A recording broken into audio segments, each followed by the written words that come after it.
স্বাগত সবাইকে। আজকে আমরা আমাদের পলিটির যে ফাউন্ডেশন কোর্সটা চলছিল তার 16 নম্বর ক্লাসটি করতে যাচ্ছি এবং সেখানে আমরা বিভিন্ন বিষয় নিয়ে আলোচনা করব এবং এখানে বিভিন্ন কন্ট্রোভার্সিয়াল বিষয়ও উল্লেখ করা রয়েছে। ঠিক আছে, তার পূর্বেই আমি বলে দিতে চাই যে আমি কোনো ধর্মের পক্ষে নই, কোনো ধর্মের বিপক্ষে নই, কোনো রাজনৈতিক দলের পক্ষে নই, কোনো রাজনৈতিক দলের বিপক্ষে নই। যা হয়েছে শুধু তাই আলোচনা করব, ঠিক আছে? এবং এটা তোমাদের পরীক্ষার জন্য গুরুত্বপূর্ণ, তাই আলোচনা করছি। তো কথা না বাড়িয়ে আজকের ক্লাসটি শুরু করা যাক।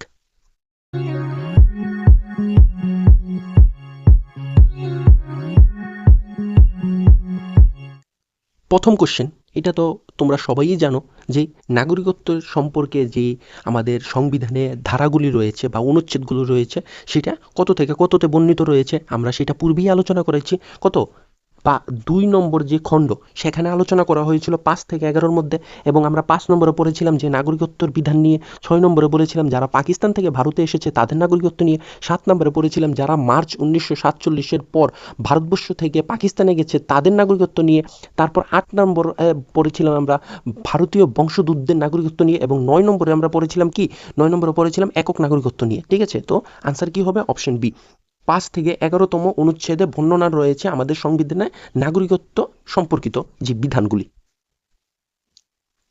তারপরে তারপরে হলো এটা কত নম্বর খণ্ডে বর্ণনা করা হয়েছে, এটা তো আমরা সবাই জানি, এটা দ্বিতীয় খণ্ডে বা দ্বিতীয় অংশে বর্ণনা করা হয়েছে। তারপরে হলো ৩ নম্বর কোশ্চেন এবং ইম্পর্টেন্ট কোশ্চেন, নাগরিকত্ব আইন 1955 কি বিষয়ে আলোচনা করা হয়েছে। যেহেতু নাগরিকত্ব আইন, অবশ্যই নাগরিক বা নাগরিকত্ব নিয়ে কোনো আলোচনা হবে, তাহলে মৌলিক অধিকার হবে না, নির্বাচন হবে না, রাজ্য ও কেন্দ্রের সম্পর্ক হবে না। আনসার কি হবে? নাগরিকত্ব অর্জন এবং হারানো এই সম্পর্কিত বিষয়ই আলোচনা করা হয়েছে এই আইনে। তারপরে বলা হচ্ছে একজন ব্যক্তি স্বাভাবিকভাবে ভারতীয় নাগরিকত্ব অর্জন করতে পারেন যদি তিনি সাধারণত কত বছর ভারতে বাস করেন। আনসার কি হবে? আনসার হলো ভারতে যদি তিনি ১২ বছর লিগেলি বসবাস করেন, ইললিগেলি নয়।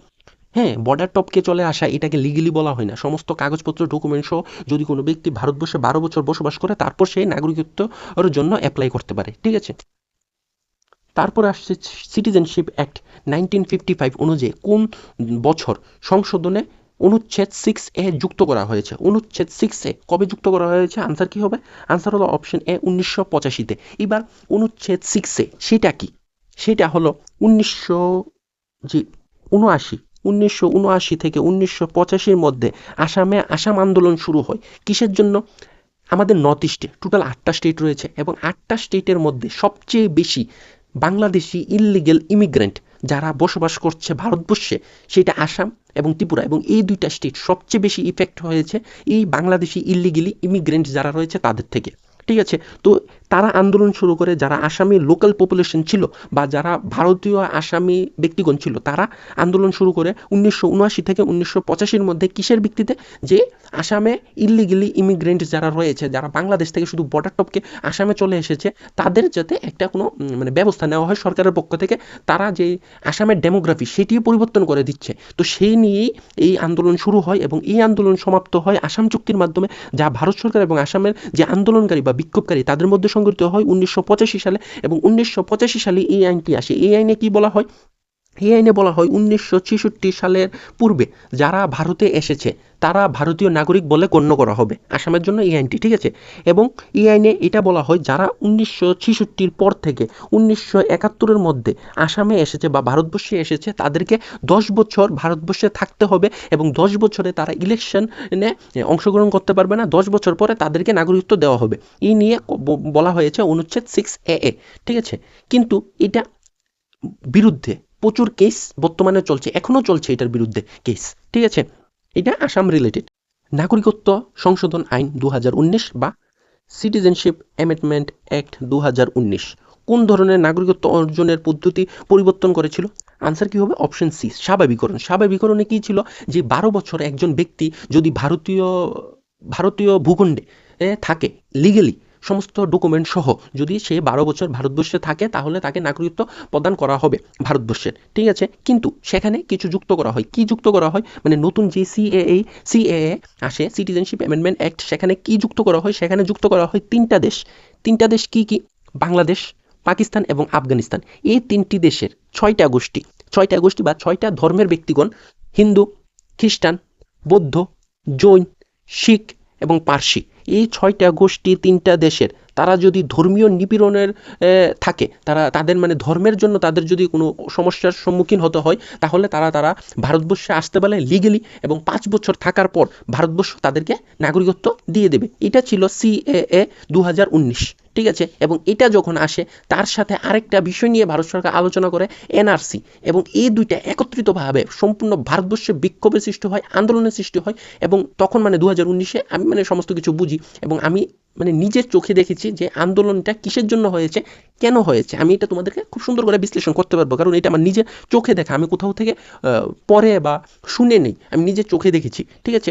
তো সিএএ সিটিজেনশিপ অ্যামেন্ডমেন্ট অ্যাক্ট 2019-এ আসে। এটার মূল উদ্দেশ্য এটাই ছিল যে যারা তিনটা দেশ কি বাংলাদেশ, তিনটা দেশ হলো পাকিস্তান, আফগানিস্তান এবং বাংলাদেশ। এই 3টা দেশ থেকে হিন্দু, শিখ, বৌদ্ধ, জৈন, পার্সি, খ্রিস্টান এই ধর্মাবলী যারা ব্যক্তিজন আছে, তারা যদি ভারতবর্ষে লিগেলি আসে এবং তারা যদি ধর্মীয় নিপীড়নের শিকার হতো, তাহলে তাদেরকে 5 বছর পরই, যদি তারা 5 বছর ভারতবর্ষে থাকে, তাহলে তাদের নাগরিকত্ব দেওয়া হবে। যেটা ছিল 12 বছর, এটা কমিয়ে আনা হয় 5 বছর এই 6টা ধর্মাবলীর লোকজনদের জন্য, এই 3টা দেশের, ঠিক আছে। আর এটা পূর্বে কত ছিল? 12 বছর। কিন্তু এটা শুধু এই 3টা দেশ এবং এই 6টা ধর্মের ব্যক্তিগণের জন্য লাগু ছিল, এখানে মুসলিম সম্প্রদায়কে অ্যাড করা হয়নি, ঠিক আছে। এবার যদি কোশ্চেন আসে, কেন এই 3টা দেশকেই বেছে নেওয়া হয়েছিল, বা কেন এই 6টা সম্প্রদায়কেই বেছে নেওয়া হয়েছিল, তার সুন্দর উত্তর হলো, একদম সোজা উত্তর, যে এই 3টা দেশ আমাদের পার্শ্ববর্তী দেশ, এই 3টা দেশ মুসলিম মেজরিটি দেশ, এবং তাদের যে সংবিধান বা তাদের যে সমস্ত কিছুতেই মুসলিমদেরকে বেশি প্রাধান্য দেওয়া হয়েছে, ঠিক আছে। এটা কিন্তু সত্য, আমি কিন্তু কারোর বিপক্ষে কিছু বলছি না, ঠিক আছে, যা সত্য তাই উল্লেখ করছি, ঠিক আছে। এবং সেখানে যে নন মুসলিম যারা আছে তাদের উপর অত্যাচার হয়, আমরা প্রায় সময় দেখি বাংলাদেশে কি হচ্ছে, এটা সবাই দেখছি। আমরা না হয় বাদই দিলাম পাকিস্তান, আফগানিস্তান, সেগুলো হিন্দি নিউজ বা উর্দু নিউজ বা আমাদের চোখে এত পড়ে না, সেগুলো বাদই দিলাম। বাংলাদেশের নিউজ তো আমরা সবাই দেখতে পাচ্ছি, সমস্ত কিছু আসছে। তো এই কারণেই এই 3টা দেশকে বেছে নেওয়া হয়েছিল। নেপালকে বেছে নেওয়া হয়নি, কারণ সেখানে তো যারা সংখ্যালঘু আছে তারা তো আর এই 6টা জাতির মধ্যে নেই, বা সেখানে এমন হয়ও না, ঠিক আছে। ভুটানকেও সেই কারণে বেছে নেওয়া হয়নি। এই 3টা আমাদের পার্শ্ববর্তী যে মুসলিম মেজরিটি কান্ট্রি রয়েছে, বা তারা নিজেরকে মুসলিম দেশ বলে উল্লেখ করে, এই 3টা দেশকে এই কারণে বেছে নেওয়া হয়েছিল, কারণ এই 3টা দেশই আমাদের পাশে রয়েছে, এবং এখানেই সবচেয়ে বেশি এই 6টা যে উল্লেখ করা হয়েছে জাতি, তাদের উপর অত্যাচার হয় ধর্মের কারণে। যদি তোমরা মনে করো যে হয়তো বা আমি বানিয়ে বলছি বা বাড়িয়ে বলছি, তাহলে একটু সার্চ করে নিও যে এই দেশগুলো যখন প্রতিষ্ঠা হয়েছিল তখন নন মুসলিম পপুলেশন কত ছিল আর বর্তমানে কত আছে। তুমি দেখতে পারবে, যদি যখন প্রতিষ্ঠা হয়েছিল 10% হয়, বর্তমানে হয়ে গেছে 1% বা 0.01%, ঠিক আছে। মানে কমেছে, কমার পেছনে তো কোনো না কোনো কারণ আছে। তো এইগুলি হলো প্রধান কারণ, ঠিক আছে। এই 3টা দেশ, আমাদের সেন্ট্রাল গভর্নমেন্ট শুধু এখানেই থেমে যায়নি। 2019-এ তারা সিএএ এনেছিল, তার পাশাপাশি NRC, national register of citizens, অর্থাৎ জাতীয় নাগরিক নিবন্ধন, এটাও নিয়ে এসেছিল, ঠিক আছে। কিন্তু যদি কেউ মনে করো যে এনআরসি 2019-এ এসেছে, তেমন না। এনআরসি 1951 সালে প্রথম তৈরি করা হয়েছিল, চালু হতে পারেনি, সেটা আরেক ব্যাপার। কিন্তু এনআরসি 1951 সালে চালু করা হয়েছিল, ঠিক আছে। এবং 2013-তে সর্বপ্রথম স্টেট যেখানে লাগু হয় সেটা হলো আসাম, ঠিক আছে। আসামে লাগু হয়। এবার এনআরসি কি? এনআরসি হলো সিটিজেন যে রয়েছে, ভারতীয় নাগরিক, তাদের নিবন্ধন করা, মানে তুমি ভারতীয় নাগরিক, তার প্রমাণপত্র তুমি দেখাবে, এটি হলো এনআরসি, যেটা 1951-তে শুরু হয়। মানে 1951-তে এনআরসি তৈরি করা হয়, কিন্তু তা চালু হয়নি। কখন চালু হয়েছে এনআরসি? এনআরসি চালু হয়েছে 2013 সালে, সর্বপ্রথম কোথায়? আসামে চালু হয়েছে। এনআরসির উদ্দেশ্য কি ছিল? ভারতের যে মধ্যে অবৈধ অনুপ্রবেশকারী বা ইলিগেল ইমিগ্রেন্ট, তাদেরকে চিহ্নিত করা, একদম ঠিক। এবং এই জায়গায় আমি একটা কথা বলতে চাই, এটা হলো আমাদের হোম মিনিস্টার অমিত শাহ, উনি বলেছিলেন যে সম্ভবত লোকসভাতে উনি দাঁড়িয়ে বলেছিলেন যে ভারত কোনো ধর্মশালা নয়। একদম আমি ওনার কথাই 100% এগ্রি করি। ভারত কোনো একটি ধর্মশালা না যে এখান থেকে ওখান থেকে বর্ডার টপকি চলে আসবে। যে সিএএ সিটিজেনশিপ অ্যামেন্ডমেন্ট অ্যাক্ট কত সালে শুরু হয়? 2019-এ চালু হয়। বর্তমানে কি এটা ভারতবর্ষে চালু রয়েছে সিএএ?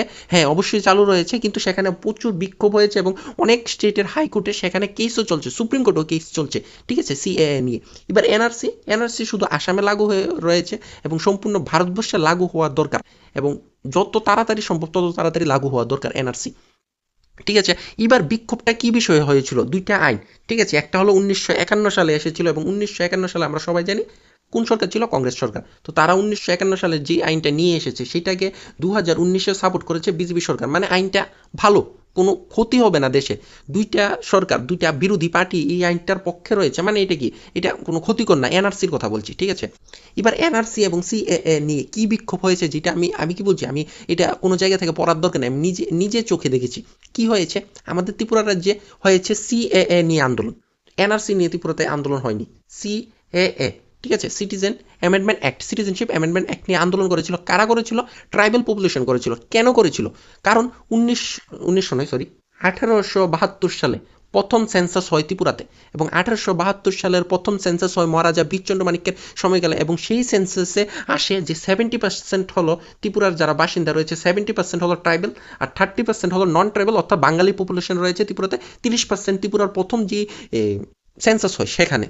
তারপর কি হয়, ধীরে ধীরে ধীরে ধীরে যে বাঙালি যারা বসবাস করতো যে ইস্ট পাকিস্তান সেই অঞ্চল বা বর্তমান বাংলাদেশ, সেখান থেকে আসা শুরু হয়। তৎকালীন সময়ে তো এমন কিছু ছিল না। আচ্ছা ঠিক আছে, তারপর 1947 যখন দেশ স্বাধীন হয়, দেশ কিসের ভিত্তিতে স্বাধীন হয়? ধর্মের ভিত্তিতে। দুইটা টুকরো কিভাবে হয়? ধর্মের ভিত্তিতে। একটা হিন্দু মেজরিটি, একটা মুসলিম মেজরিটি। সেই কারণে যারা হিন্দু মেজরিটি তার বেশিরভাগ ব্যক্তিই গণ ভারতবর্ষে চলে আসে, ঠিক আছে, ভারতবর্ষে চলে আসে 1947-এর পর। সবচেয়ে বেশি পরিমাণে যারা ছিল বাঙালি পপুলেশন, হিন্দুও ছিল মুসলিমও ছিল, বেশিরভাগ হিন্দু ছিল, তারা আসাম এবং ত্রিপুরায়, সবচেয়ে বেশি আসাম, ত্রিপুরা এবং পশ্চিমবঙ্গ, এই তিনটি রাজ্যে চলে আসে যে ইস্ট পাকিস্তান সেখান থেকে। তারপর 1971 হয়। 1971-এর মুক্তিযুদ্ধের পর যেই আশা ছিল ইললিগেল ইমিগ্রেন্ট যারা আসছিল, তারা আরও দ্রুত আসা শুরু করে দেয়, বা তখন তো বাংলাদেশ হয়ে যায়, তখন বাংলাদেশ থেকে তারা দ্রুত ত্রিপুরা, আসাম এবং পশ্চিমবঙ্গে আসতে শুরু করে দেয়, ঠিক আছে? এবার বর্তমান সময়ে দাঁড়িয়ে এই 30%-এর চেয়েও কম হয়ে গেছে ট্রাইবাল পপুলেশন, সব হয়ে গেছে 70+, বেশি হয়ে যাচ্ছে বাঙালি পপুলেশন। বেশিরভাগ বাঙালির মধ্যে বেশিরভাগ বাংলাদেশি রয়েছে, ঠিক আছে? এবং এই কারণেই তারা আন্দোলন করছিল, যে ট্রাইবাল পপুলেশন তারা আন্দোলন করছিল, তাদের আন্দোলনের মূল যে ছিল বিষয়বস্তু, সেটা ছিল যে যে 1947-এর পর থেকে, 1971-এর পর থেকে প্রচুর পরিমাণে ইল্লিগেলি ব্যক্তিগণ এসেছে, এবং যারা বর্তমানে ভারতীয় সিটিজেনশিপও পেয়ে গেছে, ঠিক আছে?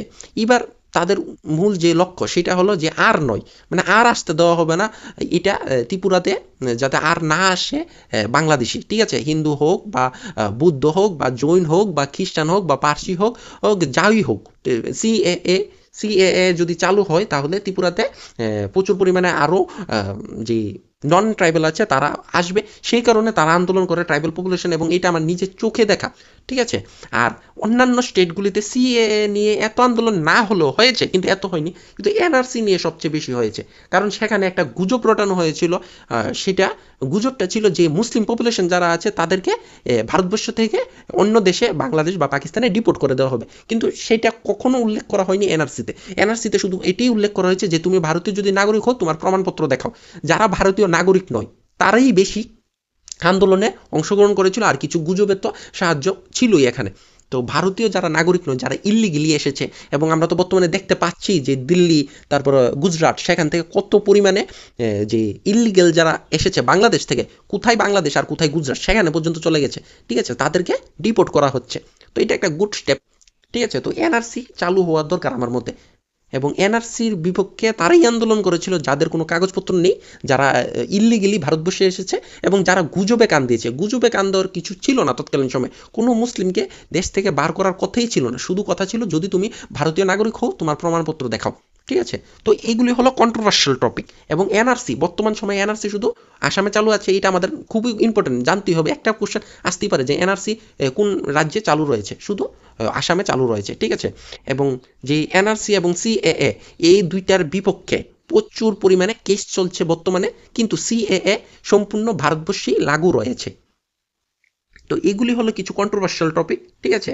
আমি নিরপেক্ষভাবে এগুলো বলার চেষ্টা করেছি। এনআরসি চালু হওয়া দরকার, এবং ভারতবর্ষ থেকে যারা ইল্লিগেলি ভারতবর্ষে বসবাস করছে, যারা আমাদের উপর যে সরকার যেটা ব্যয় করতো তাদের উপর ব্যয় হচ্ছে, বা তারা বিভিন্ন যে তোমরা দেখো আন্দোলন, বিভিন্ন মারপিট, বিভিন্ন ইল্লিগেল যে কাজকর্ম, সেগুলো কারা করে থাকে? এই ইল্লিগেল ইমিগ্রেন্টগুলো, তাদেরকে অবশ্যই ভারতবর্ষ থেকে বার করার দরকার, এবং সর্বপ্রথম এনআরসি ত্রিপুরাতে চালু হওয়া দরকার। তারপর ওয়েস্ট বেঙ্গল। নাগরিকত্ব আইন 1955 অনুসারে নাগরিকত্ব পাওয়ার কয়টি উপায় রয়েছে ভারতের নাগরিকত্ব? আনসার কি হবে? আনসার হলো অপশন সি, 5টি উপায় রয়েছে ভারতীয় নাগরিকত্ব পাওয়ার, ঠিক আছে, এবার কি কি উপায় তা আমাদের জানতে হবে। হ্যাঁ, অবশ্যই জানতে হবে, যদি আমরা 100-তে 100% নাম্বার স্কোর করার চিন্তা ভাবনা থাকে তাহলে। প্রথম যেই উপায়ে আমরা নাগরিকত্ব গ্রহণ করতে পারি, প্রথম উপায় হলো জন্মসূত্রে নাগরিকত্ব। ঠিক আছে, কিভাবে জন্মসূত্রে নাগরিকত্ব? তার মধ্যে 3টি বিধান রয়েছে। কি কি? 26 জানুয়ারি 1950 থেকে 1 জুলাই 1987 এর মধ্যে যারা ভারতীয় ভূখণ্ডে জন্মগ্রহণ করেছে তারা সকলে ভারতীয় নাগরিক হিসেবে গণ্য করা হবে, তাদের সবাইকে। ঠিক আছে, 26 জানুয়ারি 1950 থেকে 1 জুলাই 1987। তারপরে আসছে সেকেন্ড যে বিধান, সেখানে বলা হয়েছে 1 জুলাই 1987 থেকে 3 ডিসেম্বর 2004 পর্যন্ত যারা জন্মগ্রহণ করেছে তাদের পিতা বা মাতা যে কোনো একজন ভারতীয় নাগরিক হতে হবে, যে কোনো একজনকে ভারতীয় নাগরিক হতে হবে, তাহলেই তারা ভারতীয় নাগরিক হিসেবে গণ্য হবে জন্মসূত্রে। তারপর হলো 3 ডিসেম্বর 2004, এরপরে যারা জন্মগ্রহণ করেছে তাদের বাবা বা মা যে কোনো একজন ভারতীয় নাগরিক হতে হবে, এবং অপরজন ইললিগ্যাল ইমিগ্রেন্ট হলে হবে না। অপরজন অবৈধ অনুপ্রবেশকারী না হলে সে জন্মসূত্রে ভারতীয় নাগরিক হিসেবে গণ্য হবে। তো আমি আসছি অপশন বিতে। ঠিক আছে, জন্মসূত্রে নাগরিক হিসেবে আমি অপশন বিতে নাগরিক, মানে বিধান বি এ আমি ভারতীয় নাগরিক। এবং আমাদের কি এই সবগুলো পড়তে হবে না, এই সবগুলো আমাদের পড়ার দরকার নেই, এগুলো শুধু তোমাদের নলেজের জন্য আমি জানিয়ে দিলাম। শুধু পড়তে হবে যে জন্মসূত্রে নাগরিকত্ব ভারতবর্ষে নেওয়া সম্ভব। দ্বিতীয় যেভাবে ভারতীয় নাগরিক হওয়া সম্ভব সেটা হলো বংশগতভাবে। বংশগতভাবে কিভাবে? যদি কোনো ব্যক্তি সে ভারতে জন্মগ্রহণ করেনি, ভারতের বাইরে অর্থাৎ বিদেশে জন্মগ্রহণ করেছে, তবুও সে ভারতীয় নাগরিক হতে পারে যদি তার পিতা বা মাতা ভারতীয় নাগরিক হয়। তার মধ্যে 3টি বিধান রয়েছে। এই বংশগত নাগরিকত্ব অর্জন করতে হলে 3টি বিধান দেওয়া হয়েছে। কি কি 3টি বিধান? প্রথম বিধান হলো 26 জানুয়ারি 1950 থেকে 10 ডিসেম্বর 1992 এর মধ্যে ব্যক্তি জন্মগ্রহণ করলে তার পিতা ভারতীয় নাগরিক হতে হবে। ঠিক আছে, অর্থাৎ যে ব্যক্তি এই ডেডলাইনের মধ্যে জন্মগ্রহণ করবে, এই সময়কালের মধ্যে জন্মগ্রহণ করবে, তার পিতা ভারতীয় নাগরিক হতে হবে। তারপর হলো 10 ডিসেম্বর 1992 এর পরে যদি সেই ব্যক্তি জন্মগ্রহণ করে তবে তার পিতা বা মাতা যে কোনো একজন ভারতীয় নাগরিক হতে হবে। এবং তৃতীয় হলো 2004-এর পরে যদি সে জন্মগ্রহণ করে বিদেশে, তবে তার জন্ম রেজিস্ট্রি ও ভারত সরকারের অনুমতি এগুলি পেতে হবে, তাহলে সে ভারতীয় নাগরিক হিসেবে গণ্য করা হবে দ্বিতীয় বিধান অনুযায়ী বংশগত নাগরিকত্ব নিয়ে। তৃতীয় হলো নিবন্ধনের মাধ্যমে নাগরিকত্ব। এটা আবার কি নিবন্ধনের মাধ্যমে নাগরিকত্ব? এটা হলো যে ব্যক্তি ভারতীয় নয় কিন্তু সেই নির্দিষ্ট শর্ত পূরণের মাধ্যমে সরকারের কাছ থেকে নিবন্ধনের মাধ্যমে নাগরিকত্ব পেতে পারে। এই নিবন্ধনের প্রক্রিয়া কিভাবে হতে পারে? যদি ভারতীয় নাগরিকের স্বামী বা স্ত্রী হন, 7 বছরের বৈধ বিবাহিক সম্পর্ক থাকে, ভারতের ভূখণ্ডে 7 বছর ধরে বসবাসরত ব্যক্তি, ভারতীয় বংশোদ্ভূত যিনি 7 বছর ধরে ভারতে বসবাস করছে, যিনি ব্রিটিশ ইন্ডিয়া এর অধীনে যে অঞ্চলগুলি ছিল অর্থাৎ ইন্ডিয়া, পাকিস্তান, বাংলাদেশ, সেই অঞ্চলগুলির অধীনে ছিলেন এবং এখন ভারতের বাইরে থাকেন কিন্তু ভারতীয় বংশের, তাহলেও হতে পারে এই বিধানগুলো। এবার এই বিধানগুলো কি আমাদের মনে রাখতে হবে? না, এইগুলোও মনে রাখতে হবে না, শুধু মনে রাখতে হবে যে নিবন্ধনের মাধ্যমেও নাগরিকত্ব নেওয়া সম্ভব। প্রথমটা পড়েছিলাম জন্মসূত্রে, দ্বিতীয়টা ছিল বংশ দূতের মাধ্যমে, মানে বংশের যেই বংশদূত যারা বিদেশে জন্মগ্রহণ করেছে তাদের ক্ষেত্রে, এবং তৃতীয়টা হলো নিবন্ধনের মাধ্যমে। ঠিক আছে, শুধু এগুলি পড়লে হবে, আর ওইগুলো পড়ার দরকার নেই যে পয়েন্টগুলো। তারপর হলো প্রাকৃতিকরণের মাধ্যমে নাগরিকত্ব। এটা পড়তে হবে, প্রাকৃতিকরণের মাধ্যমে নাগরিকত্ব। এটা কি? উপরোক্ত যে বিধানগুলি যে 3টা রয়েছে, এই 3টার মধ্যে যদি একজন ব্যক্তি এই 3টির মধ্যে একটি তো অ্যাপ্লিকেবল নয়, তাহলে তার ক্ষেত্রে কি হবে? তার ক্ষেত্রে তার 12 বছর ভারতবর্ষে লিগেলি বসবাস করতে হবে। ঠিক আছে, এটা তো আমরা আগেও পড়েছিলাম যে এমসিকিউতে যে ছিল প্রথমে 12 বছর, কিন্তু 12 বছরের মধ্যেও কথা আছে। কি কথা আছে? 14 বছর। 14 বছরের মধ্যে 11 বছর তার ভারতে বসবাস করতে হবে।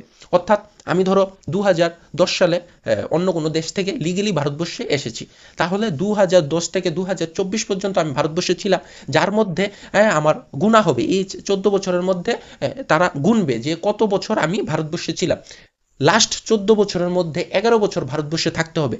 অর্থাৎ 2010 থেকে 2024-এর মধ্যে যে সময়কাল 14 বছর ছিল, এই সময়কালের মধ্যে শুধুমাত্র 3 বছর আমি অন্য কোনো দেশে যেতে পারবো। 3 বছর বলতে 10 দিন 15 দিন এই করতে করতে 14 বছরে কেবল 3 বছর আমি বাইরে থাকতে পারবো, এবং শেষ বছর যেটা 2025 হবে সেটা সম্পূর্ণ ভারতবর্ষে কাটাতে হবে 1 বছর। তো এইভাবে হয় 12 বছর। ঠিক আছে, 11 বছর যার মধ্যে 3 বছর ছাড় আছে, টোটাল 14 বছর, আর 1 বছর যেটা আমি সম্পূর্ণ 12 মাস একদিনও আমি ভারতবর্ষের বাইরে থাকতে পারবো না। এটা হলো সেই প্রক্রিয়া। ঠিক আছে, কিন্তু যে সিএএ এসেছে তার ফলে 5 বছর কিছু বিশেষ দেশ, উল্লেখ করেছি আমি কিছু বিশেষ দেশ, 3টি বিশেষ দেশ এবং 6টি বিশেষ ধর্ম, তাদেরকে 5 বছরের ছাড় দেওয়া হয়েছে। ঠিক আছে, মানে তারা শুধু 5 বছরই এটা ফলো করলে হয়ে যাবে, তাদের 11 বছর বা 12 বছর এগুলো ফলো করতে হবে না। তাহলে আমাদের কি এগুলো পড়তে হবে না? এগুলিও পড়তে হবে না, শুধু আমরা হেডিংটা পড়বো কি, প্রাকৃতিকরণের মাধ্যমে নাগরিকত্ব। এবার হলো পঞ্চম হলো যে অঞ্চল অন্তর্ভুক্তকরণের মাধ্যমে। কিভাবে?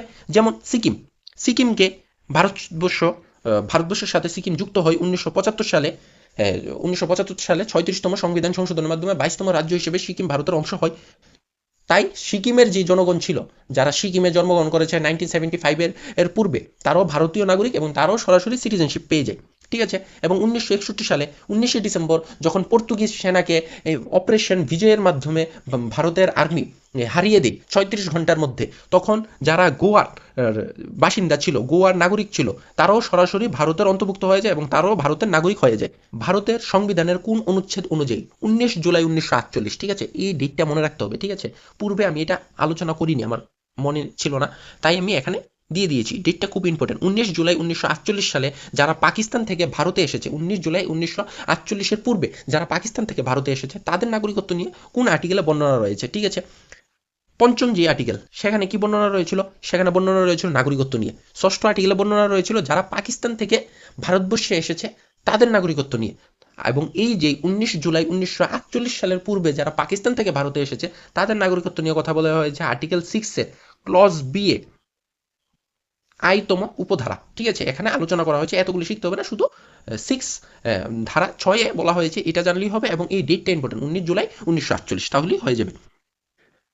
তারপরের কোশ্চেন হলো, ভারতের সংবিধানের 7ম অনুচ্ছেদ বা আর্টিকেল বা ধারায় কোনো ব্যক্তি ভারতের নাগরিক হতে পারেন না। কিভাবে কোনো ব্যক্তি ভারতের নাগরিক হতে পারেন না 7ম অনুচ্ছেদ ব্যবহার করে? সেটা হবে যদি 1 মার্চ 1947 পরে সে ভারত থেকে পাকিস্তানে চলে যায়, তাহলে সে আর ভারতের নাগরিক নয়। এটা আমরা ধারা 7 আলোচনাও করেছিলাম। তারপর হলো প্রাকৃতিকরণের মাধ্যমে নাগরিকত্ব লাভের জন্য প্রধান সত্য কি ছিল? জন্ম ভারতে হওয়া? না, ভারতের জন্ম হলে তো সে জন্মগত দৃষ্টিতেই ভারতের নাগরিক হয়ে যাবে। 1 বছর ভারতে বসবাস করা? না, 1 বছর না। তুমি যদি সিএএ ও তার ক্ষেত্রে লাগু হয়, তাহলে তার 1 বছর নয় 5 বছর ভারতবর্ষে বসবাস করতে হবে। সংসদের অনুমতি? না, সংসদ তো এই ব্যাপারে অনুমতি দেবে না। একমাত্র নির্দিষ্ট সময় কত ছিল? 14 বছরের মধ্যে 11 বছর। ঠিক আছে, আর 1 বছর, শেষ 1 বছর যেটা বসবাস করতে হবে। টোটাল 12 বছর নির্দিষ্ট সময় ভারতে বসবাস করলে সরকারের আবেদন করা সম্ভব। তারপর তোমার হিস্ট্রি দেখা হবে, ব্যাক হিস্ট্রি, তোমার কোনো বেআইনি কার্যকলাপে তুমি আছো কিনা এমন কিছু দেখা হবে, তোমাকে শপথ দেওয়ানো হবে, তারপর তুমি ভারতের নাগরিক হবে। ঠিক আছে, ভারতের নাগরিকত্বের ক্ষেত্রে ইনকর্পোরেশন অফ টেরিটরি মানে কি? ইনকর্পোরেশন অফ টেরিটরি এটা আবার কি? এটা হলো অপশন বি, নতুন কোনো ভূখণ্ড ভারতের সঙ্গে যুক্ত হলে সেখানকার জনগণ নাগরিকত্ব পাবে, এটা বলা হয়েছে এই ধারায় বা এই বর্ণনা রয়েছে।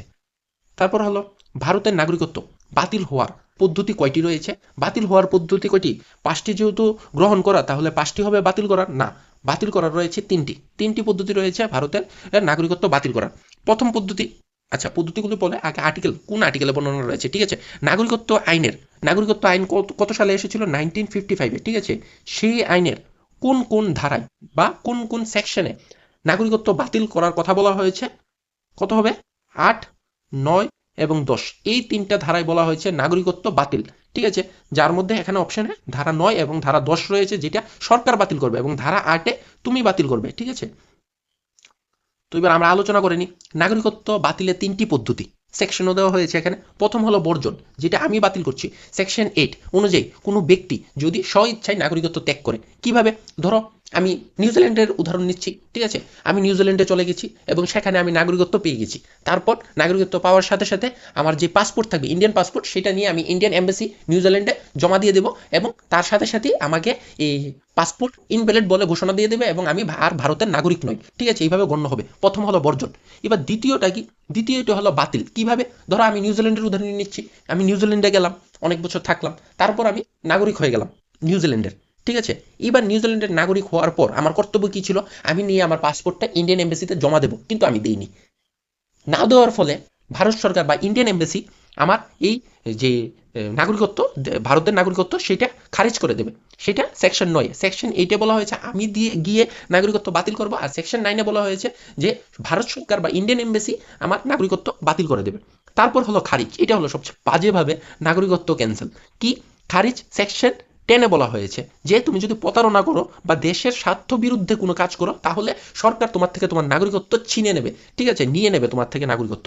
এবার এটা যদি আমরা আরো একটু বিশদ আলোচনা করি কিভাবে নিতে পারে, শুধুমাত্র প্রাকৃতিকরণ এবং নিবন্ধীকরণ দুইটা যেই ছিল। 3 নম্বর কি 7 বছরের যে বিবাহিক সম্পর্ক সেটা, সেই অনুযায়ী যদি আমি নাগরিকত্ব পাই, বা 12 বছর যে আমি ভারতবর্ষে থেকেছি সেইভাবে যদি আমি নাগরিকত্ব পাই, তাহলেই আমার নাগরিকত্ব এই বিধান অনুযায়ী আমার থেকে ছিনে নিতে পারবে ভারত সরকার। এবার কি আমি যদি করি আমার থেকে নাগরিকত্ব নিয়ে নেবে। প্রথম হলো প্রতারণা, আমি কোনো ভুল তথ্য বা কোনো জাল কাগজপত্রের মাধ্যমে আমি 3 নম্বর এবং 4 নম্বর যে ছিল আমাদের, একটা ছিল প্রাকৃতিকভাবে আর একটা ছিল 7 বছরের বৈধ বিবাহিক সম্পর্ক, সেই সম্পূর্ণ যদি আমি কোনো জাল কাগজ বা জাল তথ্য বা ভুল তথ্যের মাধ্যমে নাগরিকত্ব পাই এবং সেটা যদি পরবর্তী সময়ে ধরা পড়ে তাহলে আমার নাগরিকত্ব ক্যান্সেল হয়ে যাবে। তারপর দেশদ্রোহিতা, গুপ্তচর, জঙ্গি সংস্থায় কাজ করা, এই সমস্ত কিছু করলে নাগরিকত্ব বাতিল। তারপর বিদেশের নাগরিকদের প্রতি আনুগত্য দেখানো, অন্য দেশের প্রতি আনুগত্য ঘোষণা করা, ঠিক আছে, অনেকে আছে না যে থাকবে ভারতবর্ষে, খাবে ভারতবর্ষের, আর পাকিস্তানের গুণগান করবে, ওই তাদের কথাই এখানে বলা হচ্ছে, ঠিক আছে। নাগরিকত্ব পাওয়ার 5 বছরের মধ্যে এমন কোনো অপরাধ তুমি করে ফেললে যার জন্য তোমার 2 বছরের কারাদণ্ড হলো, তখন তোমার নাগরিকত্ব ক্যান্সেল হতে পারে। তারপর ভারতবর্ষের সার্বভৌমত্ব ও সংবিধান বিরোধী যদি কোনো কাজ করো তবে তোমার নাগরিকত্ব ক্যান্সেল হতে পারে, ঠিক আছে। এবার এতগুলি কি আমাদের শেখার দরকার আছে? না, এতগুলো আমাদের জানলে ভালো, না জানলে অসুবিধা নেই। শুধু আমরা জানবো প্রথম হলো বর্জন সেকশন 8-এ, তারপর বাতিলীকরণ সেকশন 9-এ, তারপর অপসারণ বা খারিজ সেকশন 10। কোন আইনের মাধ্যমে? নাগরিকত্ব আইন 1955, নাগরিকত্ব আইন সিটিজেনশিপ অ্যাক্ট 1955 অনুযায়ী, ঠিক আছে। আর আমরা এই সমস্ত পিডিএফ কোথায় দিয়ে থাকি? আমাদের টেলিগ্রাম চ্যানেল জ্ঞানপীঠ অনলাইন, সেখানে দিয়ে থাকি। এই পিডিএফটার নাম্বার হলো 17 এবং এটা ভিডিওর আপলোডের কিছুক্ষণ পরেই আমরা আপলোড করে দিই। তো দেখা হবে অন্য কোনো নতুন দিনে নতুন কোনো ভিডিও নিয়ে। জয় হিন্দ, জয় ভারত।